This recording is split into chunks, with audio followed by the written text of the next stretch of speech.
नमस्कार दोस्तों, मैं हूं राकेश अचल और आप देख रहे हैं चक्षुदर्शी, जो आपका अपना YouTube चैनल है, मेरा भी है। अगर आप इस चैनल पर पहली बार आए हैं तो आपसे अनुरोध है कि इसे सब्सक्राइब कर लीजिए ताकि आपसे एक स्थायी रिश्ता कायम हो सके, और इस वीडियो के अंत तक बने रहिए क्योंकि ये वीडियो आपके लिए आज मुझे लगता है कि हमेशा की तरह महत्वपूर्ण होने वाला है। और बाद में फिर आपका अधिकार है कि आप लाइक करें, इसे शेयर करें और अपनी प्रतिक्रिया जरूर दें।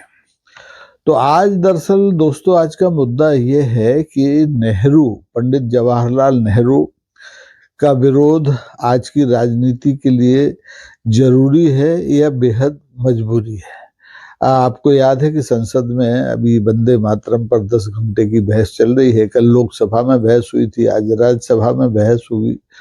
कल भी नेहरू बहस के बीच में आए थे और मुमकिन है कि आज भी नेहरू बहस के बीच में आए। तो आज का सीधा सा सवाल वही है कि नेहरू का विरोध जरूरी है या मजबूरी है?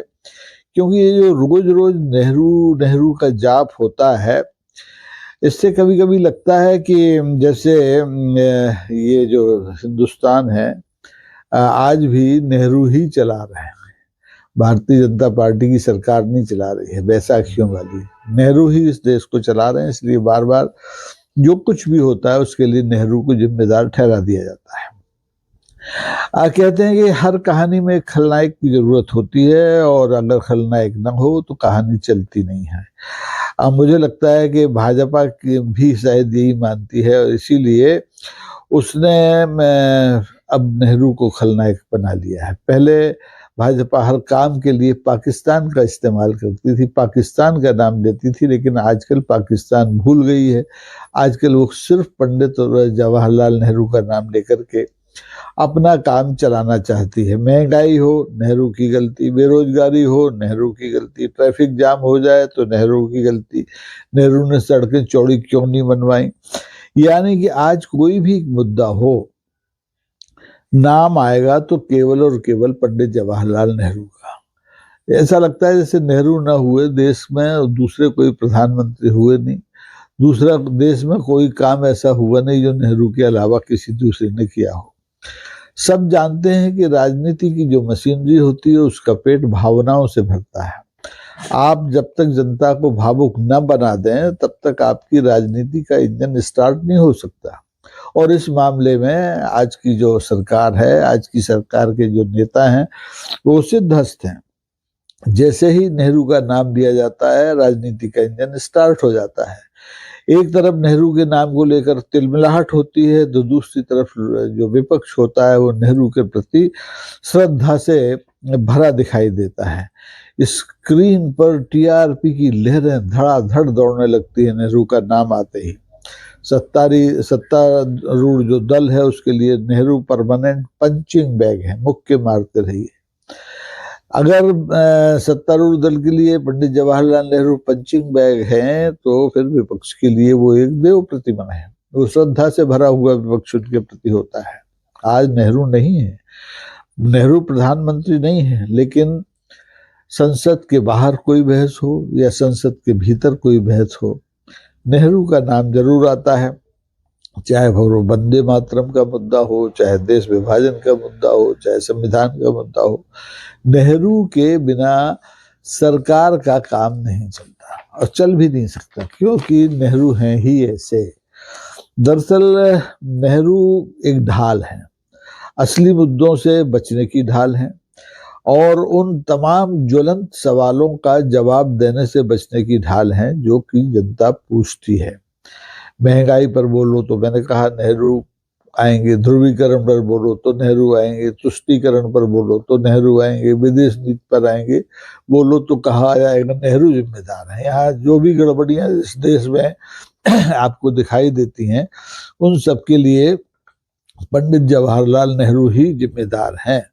तो यानी अब ये हो गया है कि आप कोई भी मुद्दा हो, नेहरू को सामने खड़ा कर दीजिए, आपकी बात बन जाएगी। यहाँ अब तो मुझे यहाँ तक लगने लगा है कि सोशल मीडिया पर जो एल्गोरियम होता है, वो भी ये सोच रहा होगा कि नेहरू डालो और व्यूज बढ़ाओ, और लोग बढ़ा भी रहे हैं।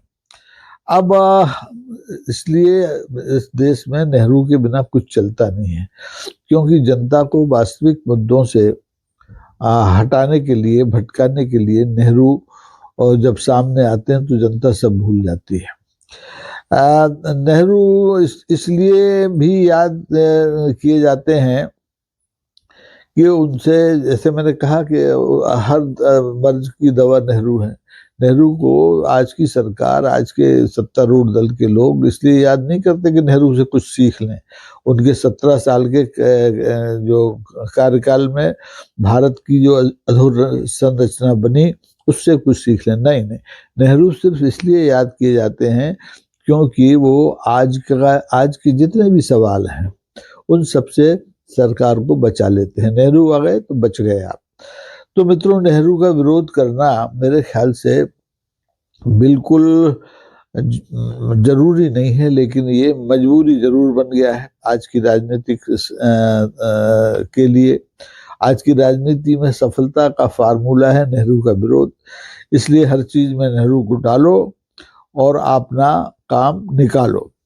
अब यही कारण है कि नेहरू 61 साल बाद भी भारतीय राजनीति के केंद्र में है।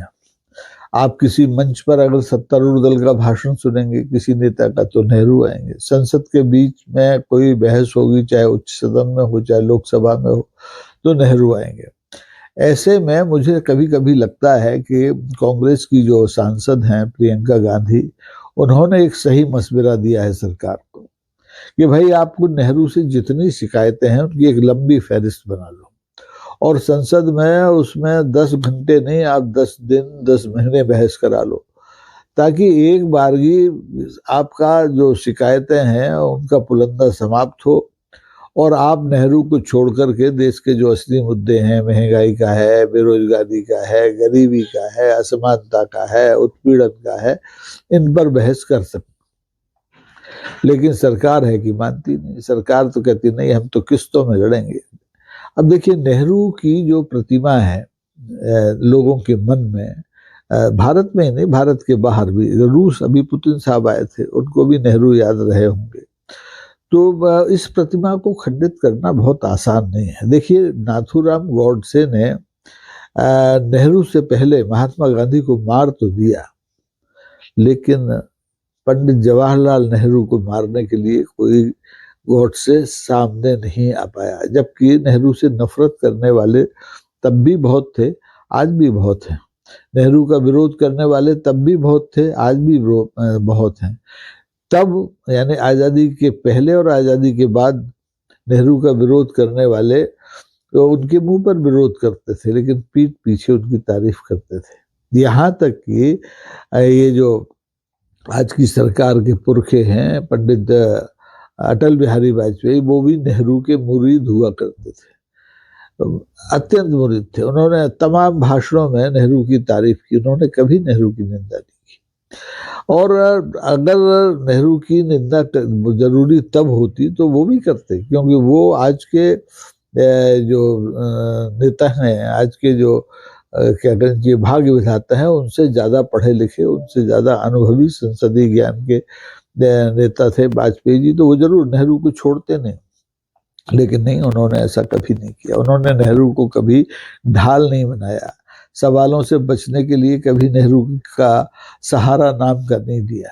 बहरहाल, अब इस देश में पहले महात्मा गांधी थे, अब महात्मा गांधी को तो आप इग्नोर कर नहीं सकते, तो महात्मा गांधी की जय तो मजबूरी बोलनी पड़ती है। कल भी बोली, लोकसभा में बोली, और आने वाले दिनों में भी बोलेंगे। देखिए, नेहरू को तो गाली दे के ही काम चलता है, लेकिन आप लाख गाली दे लीजिए, नेहरू लोगों के दिल से उतरने वाले नहीं हैं। इस देश की राजनीति के इतिहास से, जो आज़ादी के पहले की राजनीति है और आज़ादी के बाद की जो राजनीति, आज की राजनीति है, उससे आप नेहरू को विलोपित नहीं कर सकते। ये तभी मुमकिन है कि जब आप एक संविधान संशोधन लाएं और उसमें लिख दें कि इस देश में नेहरू नाम का कोई व्यक्ति था ही नहीं। एक दूसरा ये हो सकता है कि आप एक बुलडोजर निकालें और देश भर में जहां जहां नेहरू की प्रतिमाएं लगी हैं उनको जमी दोज कर दें जिससे लोग भूल जाएं कि नेहरू कैसे थे, आजकल पहनते थे, गुलाब लगाते थे। तो बड़ा मुश्किल है, क्योंकि एक दो तीन नहीं 17 पीढ़ियां ऐसी हैं इस देश में जो नेहरू को अपना प्रिय मानती हैं। उसमें बच्चे भी हैं, जो बच्चे उस जमाने के बच्चे थे वो अब बड़े हो गए, किशोर भी हो गए, अधेड़ भी हो गए, बूढ़े भी हो गए। तो नेहरू को ढाल बना करके बहुत दिनों तक ये राजनीति इस देश की चलने वाली नहीं है। इसलिए ये वक्त आ गया है कि जो प्रियंका गांधी ने कहा है उस फार्मूले पर सरकार काम करे। एक बारगी नेहरू के खिलाफ जो भी उनके मन में गिला शिकवा है, जो शिकायतें हैं, जो गलतियां उनको समझ में आती है नेहरू की, कि उसकी एक लंबी फहरिस्त बना लें और उस पर लंबी बहस करा लें, और जो नतीजा निकले उसको फाइनल समझे, और हमेशा हमेशा के लिए नेहरू को घसीटना, नेहरू के नाम को घसीटना बंद कर दें। अगर नहीं करेंगे तो नेहरू का तो कुछ बिगड़ने वाला नहीं है। जो कुछ नुकसान होगा सत्तारूढ़ दल का होगा, विपक्ष का भी कुछ नहीं होना, क्योंकि विपक्ष के लिए तो नेहरू देव प्रतिमा है। पंचिंग बैग तो विपक्ष के सत्ता पक्ष के लिए है। तो आप पंचिंग बैग में चाहे जितने घूंसे मार लीजिए, पंचिंग बैग का कुछ नहीं बिगड़ता। जो कुछ बिगड़ता है मुक्कों का बिगड़ता है। हाँ, मुमकिन है कि इस अभ्यास से आपके मुक्के मजबूत हो जाएं, लेकिन आप ज्वलंत सवालों से अपने आप को बचा नहीं सकते नेहरू की ढाल बना करके। तो नेहरू भारतीय राजनीति में पहले भी थे, आज भी हैं। नेहरू ने 12-13 साल भारत की जेलों में बिताए और 17 साल इस देश को बनाने में भी खर्च किए। लेकिन आज के जो हमारे भाग्य विधाता हैं, जो शासक हैं, वो न तो जेल गए और न उन्होंने इस देश को बनाने के लिए नेहरू के रास्ते पर चलकर कोई काम किया। उन्होंने इस देश को बिगाड़ने का काम किया। नेहरू ने जो नवरत्न बनाए बर्बाद कर दिए, और नेहरू ने जो प्रतिष्ठा कमाई अंतर्राष्ट्रीय स्तर पर बर्बाद कर दी। अब आप कुछ भी कर लें, लेकिन नेहरू को इस देश की जनता के मानस से, इस देश के इतिहास से, इस देश की किताबों से आप गायब नहीं कर सकते। क्योंकि नेहरू ने जितना किया है देश के लिए, जितना लिखा है, जितना पढ़ा है, जितना त्याग किया है, जितनी तपस्या की है, वो अब आज के लोगों के लिए मयस्सर हो नहीं सकती, क्योंकि अब परिस्थितियां बदल गई हैं। अब आपको अंग्रेजों के खिलाफ नहीं लड़ना है, अब तो आपको अपने से लड़ना है या नेहरू से लड़ना है। तो अब आप ये तय कीजिए, दर्शकों के ऊपर मैं छोड़ता हूँ, पाठकों के ऊपर छोड़ता हूँ, कि नेहरू इस देश के लिए, नेहरू का आलोचना इस देश के लिए जरूरी है या आज के सत्ता दल की मजबूरी है। आप जो भी सोचते हैं अपनी प्रतिक्रिया जरूर दीजिए, और अगर आपको आज का वीडियो अच्छा लगता है तो लोगों तक भेजिए, इसको शेयर कीजिए, लाइक कीजिए। आज के लिए बस इतना ही। अब फिर मिलेंगे किसी नए विषय पर। धन्यवाद।